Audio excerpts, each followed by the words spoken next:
Eu queria entender, na sua visão, Tomás, até dando um passo atrás ali, né? Como é que foi para você o sentimento, né, de ter clareza sobre esses tipos de relações, né, que são talvez um pouco mais diferentes do que a gente está acostumado aqui no Brasil, e como é que foi o movimento para você conseguir chegar, né, no Radical Candle, de começar a atuar de fato mais dessa forma? Como é que você se viu aí? Como é que foi a parte mais emocional, vamos dizer assim? Poxa, é uma pergunta muito boa, na verdade, porque eu acho que ela passa por várias coisas, assim, até da cultura do brasileiro, assim, como o brasileiro entende relações de trabalho, bem específico. Eu acho que isso dificulta até a gente aplicar o tal do Radical Candor, até experiências muito pessoais, assim, porque, imagina, eu sou uma pessoa introvertida, assim, eu sou uma pessoa que, assim como muitas pessoas de tecnologia,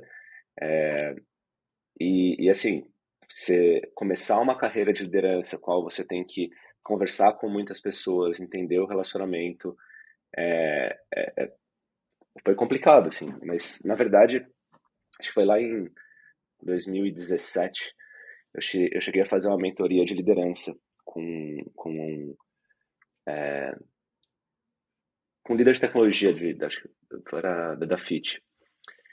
E ele me perguntou, poxa, quais livros de liderança que você lê? E aí eu falei assim, nenhum. E eu fiquei com muita vergonha de ter respondido nenhum, sabe? E aí eu percebi também que liderança não era só um- uma coisa que você ia aprender na prática. Assim. Acho que tem muita coisa que você consegue ler e escutar, como você faz aqui com o seu podcast, né? Tipo, acho que os temas que você traz são muito interessantes. E aí, conversando com um colega sobre quais livros que eu poderia começar a ler, um dos primeiros que ele falou foi, poxa, lê esse Radical Candor, que é interessante. E até então, acho que sei lá, meu estilo de liderança, com pouca experiência de liderança, era a gestão, na verdade, né? Tipo, eu sabia que tinham coisas para ser feitas, eu delegava e esperava acontecer. E eu acho que com esse livro e alguns outros que eu fui lendo ali no início, eu comecei a perceber que liderança é muito mais sobre pessoas do que sobre o processo ou sobre todos aqueles hard skills que a gente sabe do ciclo de liderança.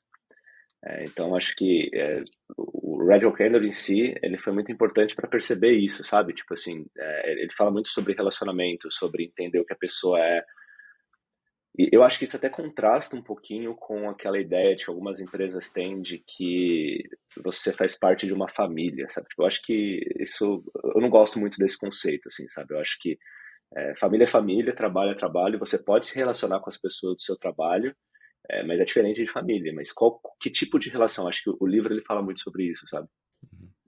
É o interessante porque ter uma relação legal com as pessoas de trabalho ajudam muito na própria satisfação da pessoa. Imagina você trabalhar num lugar que você não gosta das pessoas, que você só tem que estar ali, entre aspas, profissionalmente, né? Inclusive, a própria Kim Scott, ela tenta redefinir, né, o que significa profissionalmente, agir profissionalmente ali no trabalho, né?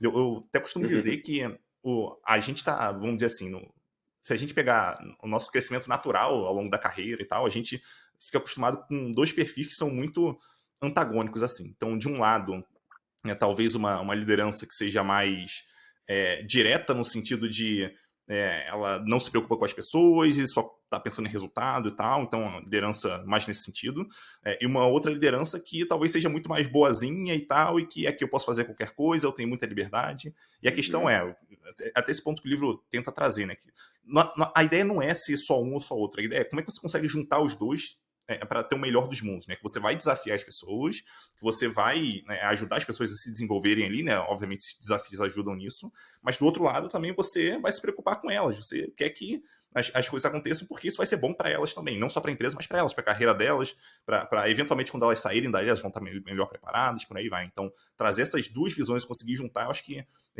esse ponto que foi, na minha visão, um ponto alto assim do livro, que é algo que a gente não está tão acostumado a ver no dia a dia.